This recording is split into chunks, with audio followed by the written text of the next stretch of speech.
Well, I'm not intending to share competitor pricing today, but it started the conversation that I feel will be an interesting sales strategy discussion. Yeah, And I obviously, I love that. You shared some of the details with me, but yeah. So so basically, I don't win every sales call, Jeremy. Secret. oh I'll let wow, you in on shocker. the reality.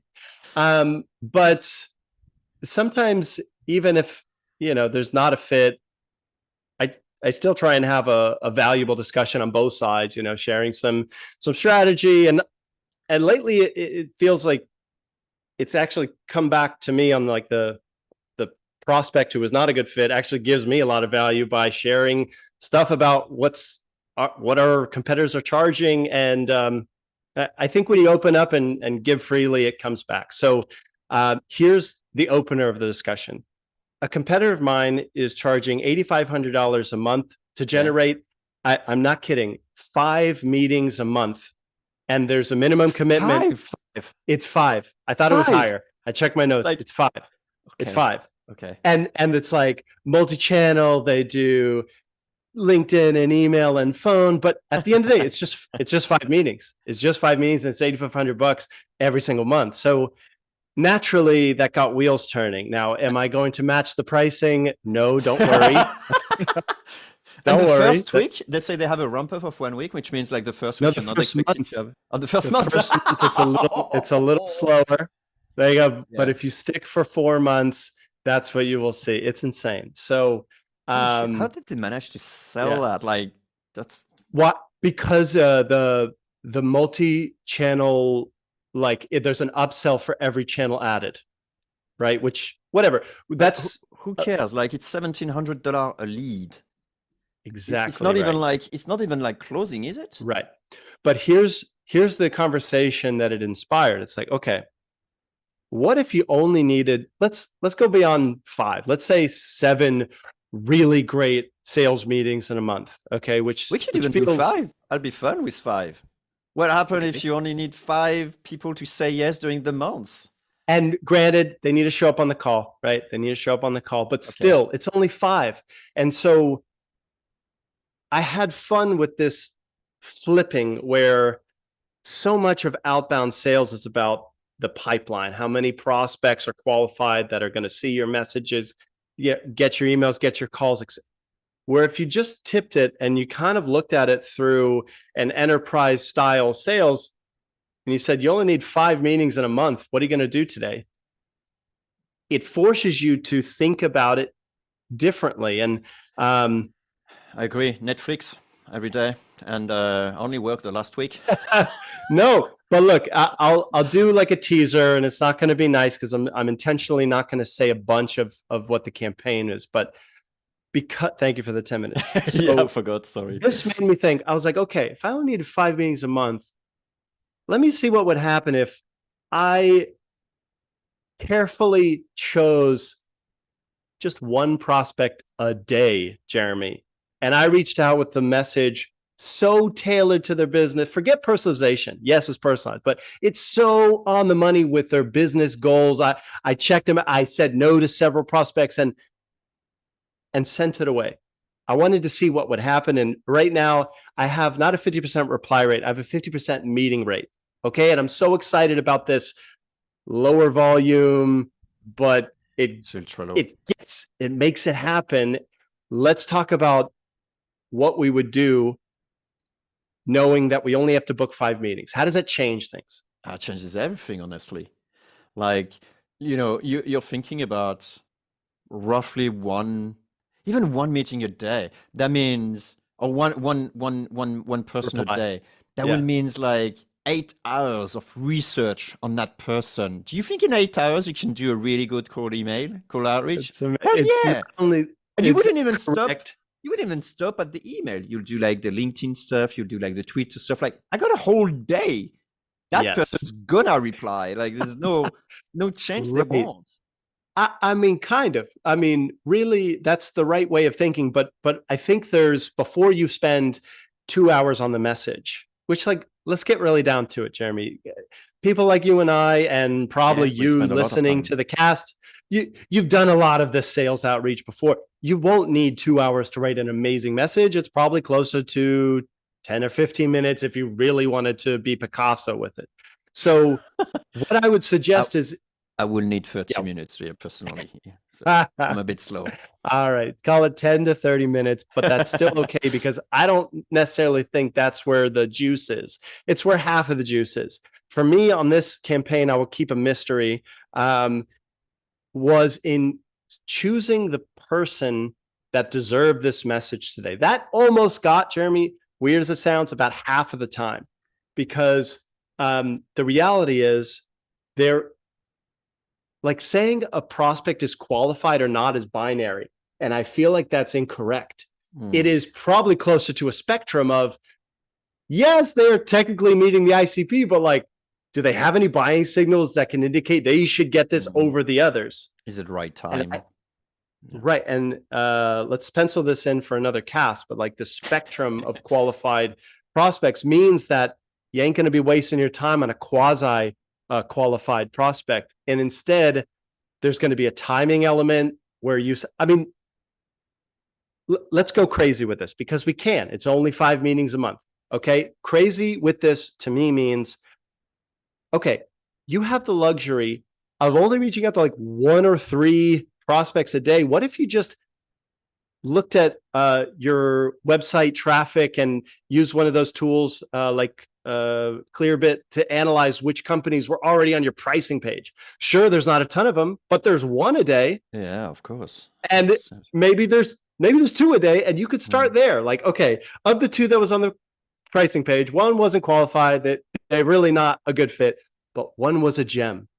They are the person to get your message, and now you're in the realm of cheating because they were just looking at your pricing page. They are in a buying mode, and now they're going to be hit with a message that you spent 30 minutes on that was tailored to what they're doing. They've never seen anything like this in sales in their career.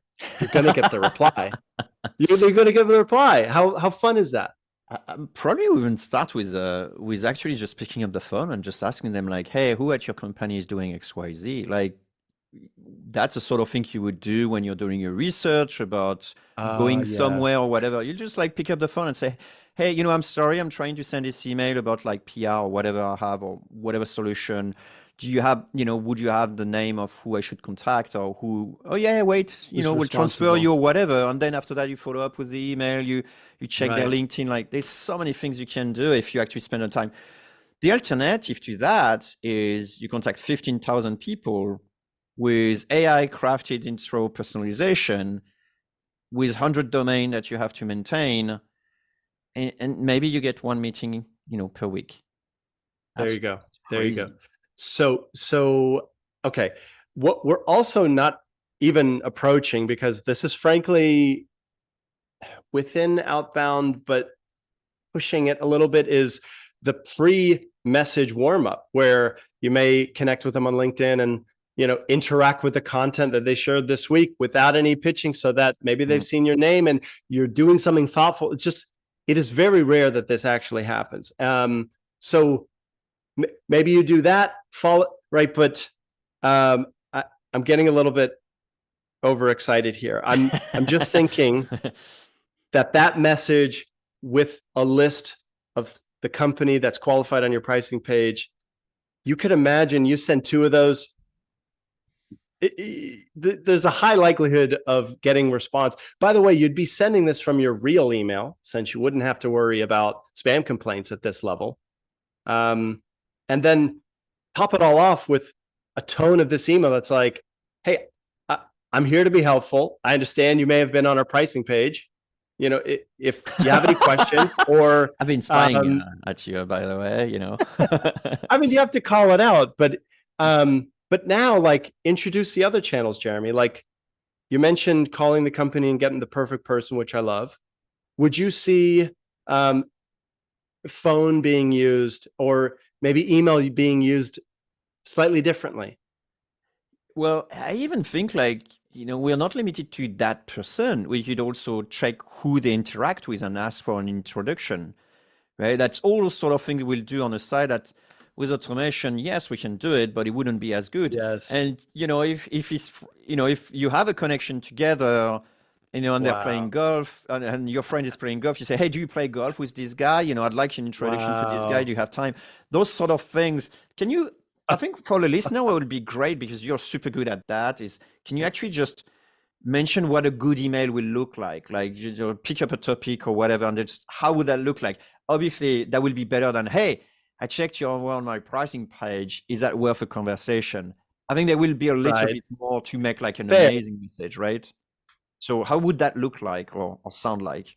Yeah, good question. So let's do two things. Let's talk about the perfect message, but first I want to revisit the kind of referral route that you had Right, to right. this Okay. buyer. Yeah, yeah, I sure. think I think that's so underrated. So an easy thing would be see who's in the second degree network with the buyer and you.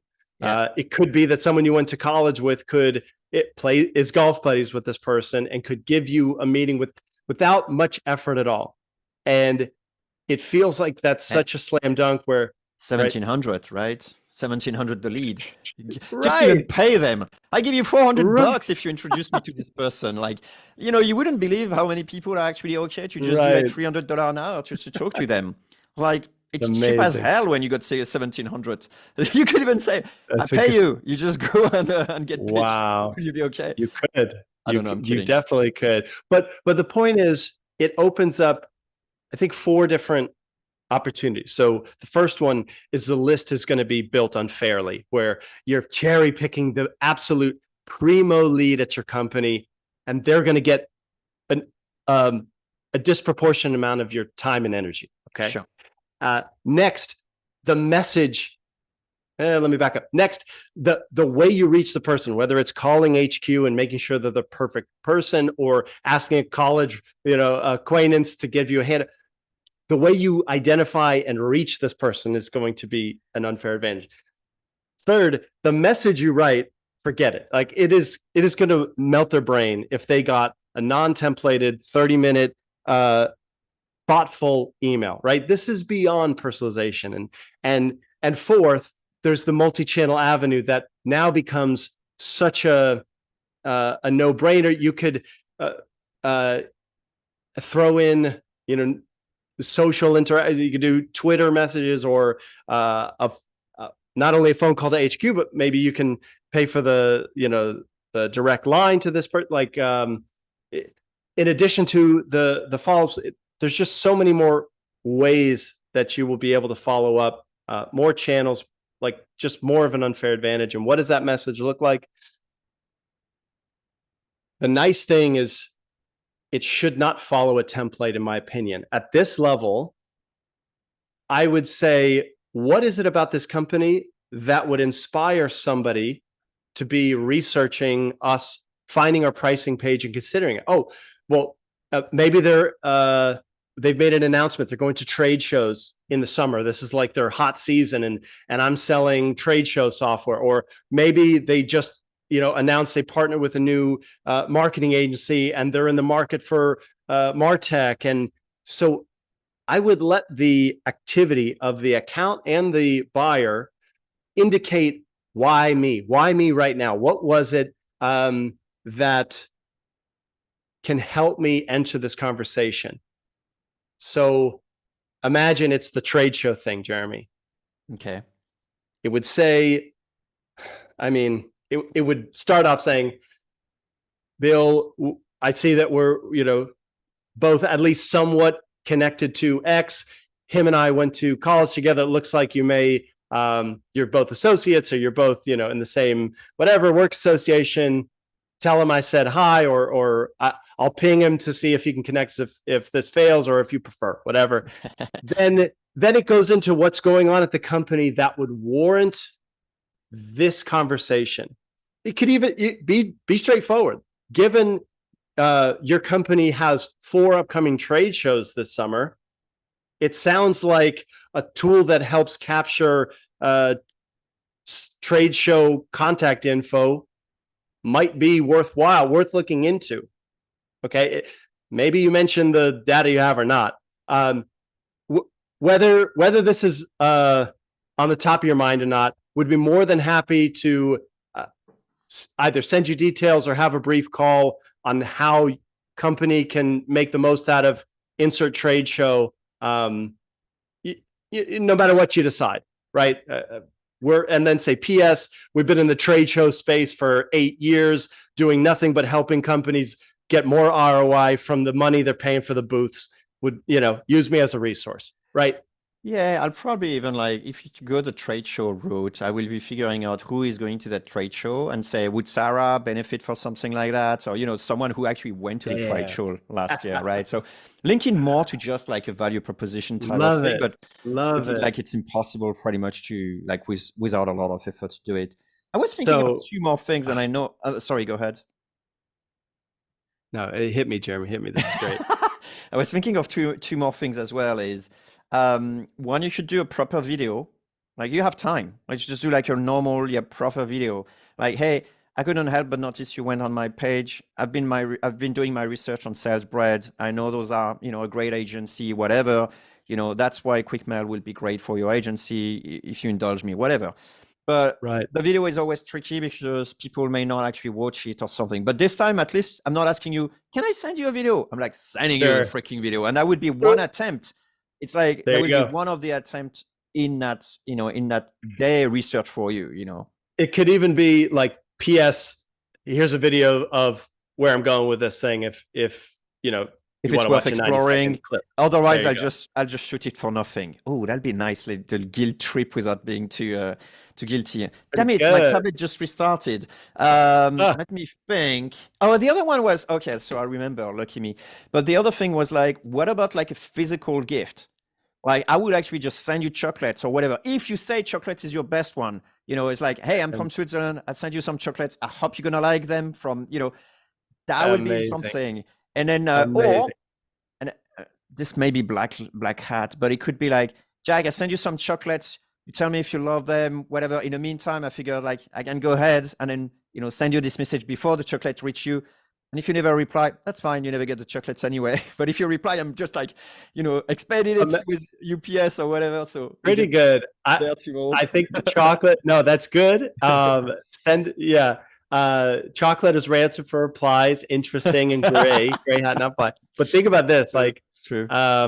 this is yeah, this is kind of weird. But I was looking at Amazon, what Amazon could tell us about the books people were interested in, even Oh, products. yeah. But I'm not touching products. To me, that's too weird. I don't want to know what kind of razor blades you use or whatever. That would be So another cast, no? Wouldn't yeah, be? well, but fine. But like the idea is, let's take Perry Marshall, for example. If I want to know what books Perry Marshall is excited about, I could find his reviews on Amazon or Yeah, I love Goodreads that.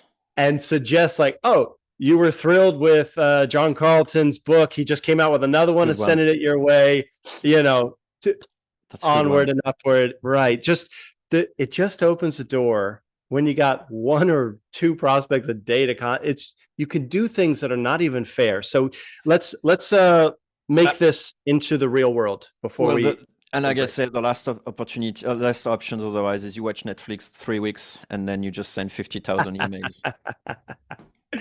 That is too true, but a good note to end it with, respect to, check out quickmail.com, salesbread.com for it, if you so choose, or our You'll course. get more than 4 leads a month. Right. There you go. But bringing this to the real world, here's my suggestion. And please do this because it is a lot of fun. Do yourself a favor and keep your regular programming for sales outreach. Don't change it. You're doing great. As long as it works, I know where continue. you're going with But that. right. But every morning when you're drinking your coffee, set aside 30 minutes every day where you reach out to one super high value potential customer. Please, super high value or you'll be wasting your time.